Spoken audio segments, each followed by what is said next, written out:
Hey guys, welcome back to the channel. So today I'm pleased to show you something I can't believe I'm already looking at so quickly. I feel like this watch was just announced and yet here I have it sitting in my hands right now. So for the first time in history, as we recently heard, Rolex, more should say their brand Tudor, and Breitling have struck up a partnership. And this is the first watch to kind of bear fruit from that partnership. This is the brand new Tudor Heritage Black Bay Chronograph. This is reference number 79350. And what that heritage and that collaboration entails is the sharing of movements. And so this chronograph features what Tudor is naming the MT5813, but the Breitling aficionados out there will actually know this movement by another name, which would be the B01 series.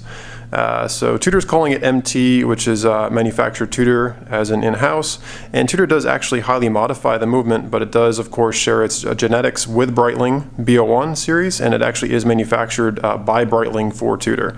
And it's amazing to think of the quality that you're getting for what this watch cost. This watch is slightly over $5,000 US, and if you consider that a similar B-series movement watch sourced from Breitling is much closer to double that, you realize just what an incredible value this watch is.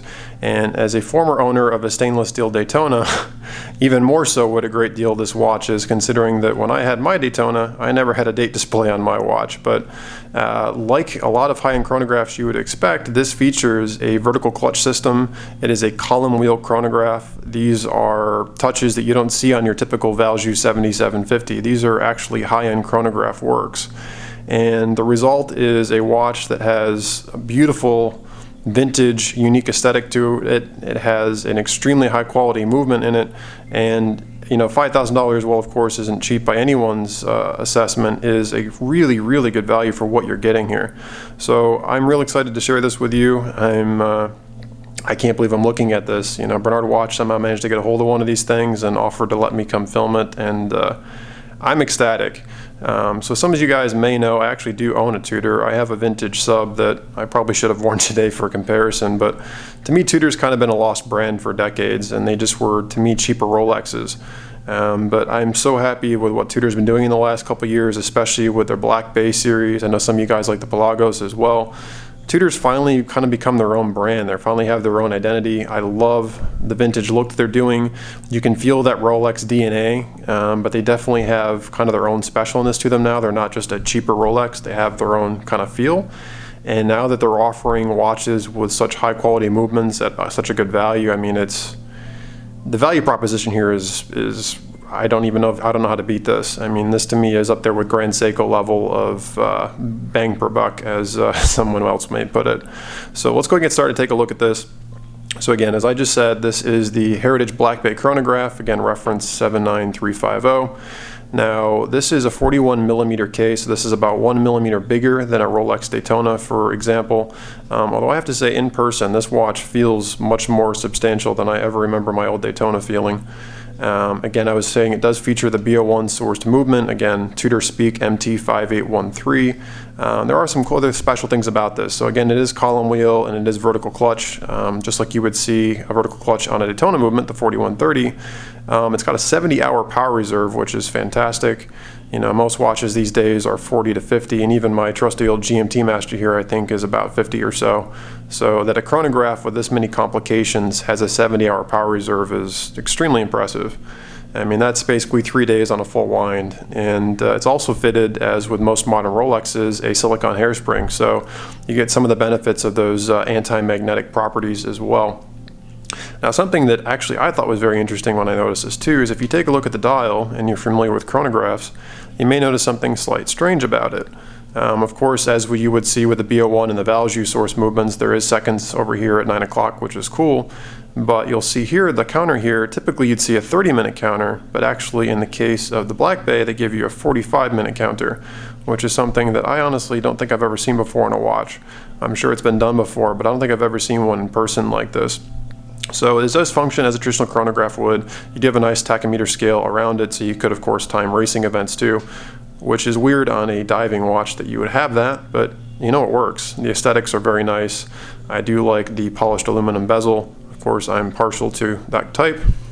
And as with the Daytona that I used to own, you do get screw down crowns not only on the main crown itself, which has this lovely Tudor logo, but you also get the screw down crowns for the chronograph pushers, making it watertight to a degree. So as you would on a Daytona, you unscrew these with your fingers as such. And we'll do this one down here. And it's traditional functionality. So we'll go ahead and stop it, or excuse me, start it and stop it with the pusher up here at 2 o'clock. So as you can see, the chronograph is now running.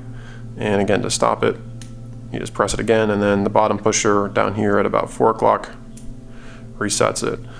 It does have a nice solid chunk to it when it clicks into place. It does feel very nice, and that's something that that column wheel will give you, that kind of a feedback. It feels very nice.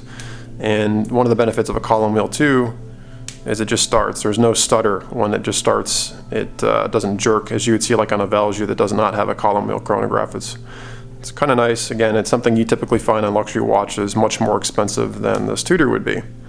And of course, it'll lapse up to 45 minutes and then it will reset. And again, seconds over here at 9 o'clock. And again, unlike my Daytona, you have down here at 6 o'clock, you actually have a day of the week, or excuse me, a date. Something that I didn't realize was really important to me until I bought a Daytona and actually missed having it. So go ahead and screw these crowns back down.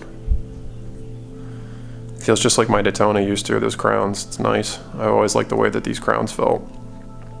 Now the main Tudor crown, I have to say too, I really like. The relief of the logo feels really nice. I love the size of this crown. It feels very vintage. It feels very mechanical. It is screw down, so you can unscrew it. Go ahead and do that. First position is winding, as you can see here. Second position, if I can get it, you'll see, changes the date. And third position is hacking, so the second hand stops. And we can, just a sec here, go ahead and change the time. Now I do apologize for all the glare.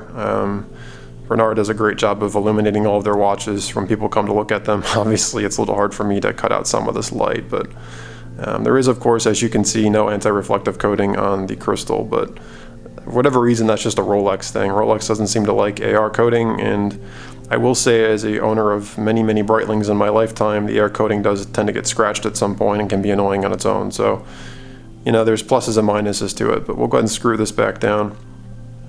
The dial reminds me a lot of my vintage Tudor Snowflake sub. I love the vintage style hands, and this is a watch that I would say 10, 15, 20 years from now is still going to look timeless.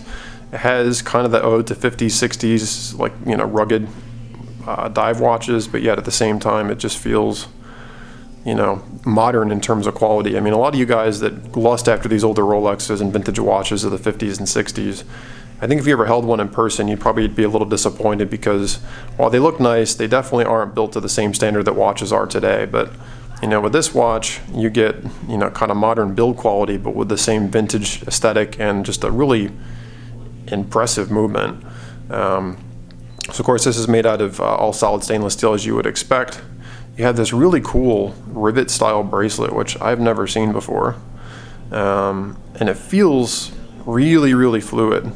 Really fluid. These rivets really work, and as some of you guys know that are Rolex aficionados, really old Rolexes used to have rivet bracelets as well. So I really like this. I didn't realize until holding it, just looking at it now, that it had this kind of a bracelet. It's really nice. And again, it's just, this, you can tell, is just a really high comfort bracelet. And it also benefits from the newer Rolex DNA in terms of the clasp itself, which, as you can see, this thing has never been worn. You have the safety here, and it has that nice little lever right here, if I can get my finger under it, to open it. And there's, of course, Tudor Genève there. It has, you know, the same quality feeling of newer Rolex glass, something that I've complained about for years on the older style ones. So they've really done a really nice job. And the case back itself, as you can see, is also marked Tudor Genève, calibre manufacturer. It's just a really nice watch. And I have to say, sitting here wearing my vintage GMT Master, I think I'm slightly preferring the, you know, the Tudor Black Bay Corona here. So let's go ahead and we'll throw it on the wrist real quick and wrap this up. For those of you guys that are going to ask me, my wrist is just under 7 inches. snap it into place, and there you go.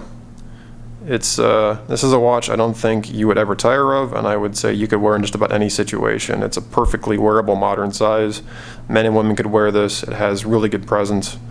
It's timeless. It's got an incredibly well-made and high complication movement for the price. And like I said earlier, I mean, compared to even like a Grand Seiko, I mean, the value you're getting here for the money is, I don't know that you can beat it. So clearly I'm a massive fan, and thank you guys as always at Bernard Watch for inviting me over to play with your nice things. This is way, way nicer than I thought it was going to be, and frankly 10,000 times nicer than my, I think, overvalued vintage Tudor Submariner. So we'll go ahead and leave it here, guys. Hope you enjoyed this review. If you want to learn out more about this watch or the Tudors that Bernard Watch has in stock, please check out their website, bernardwatch.com. I will, of course, hopefully be making some more stops here in the future as my time allows, but I would happily own one of these. It's a beautiful piece. Please let me know what you guys think in the comments below. What do you guys think of the new Tudor Black Bay chronograph? Love to hear your thoughts. Love to hear your thoughts on the calibration or the collaboration with Tudor and Breitling. If you haven't already, please subscribe. And guys, thanks so much for tuning in. I'll catch you guys on the next video.